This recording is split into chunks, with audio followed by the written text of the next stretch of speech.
We'll guide you through how to compare Claude Code versus Cursor. If you find this helpful, consider subscribing and liking the video. First, open your web browser and navigate to the official websites for both Claude Code and Cursor. Start by checking out Claude Code. It's important to note the features like its AI-driven code suggestions, real-time collaboration tools, and its integration capabilities with various IDEs. Once you've gone through that, switch over to the Cursor website.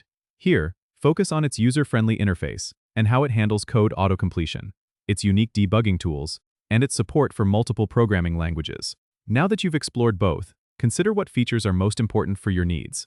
Do you require more robust collaboration features, or are you looking for something that excels in language support and debugging? Another thing to look at is user reviews and testimonials. These can provide valuable insights into how each platform performs in real-world scenarios. Also, check if there are any trial versions available that you can test out. This hands-on experience can be crucial in making your decision. Comparing the pricing models is another critical step. While one might offer more features, the other might be more budget-friendly.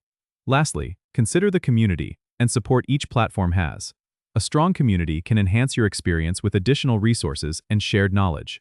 Don't forget to subscribe and comment if this helped you out.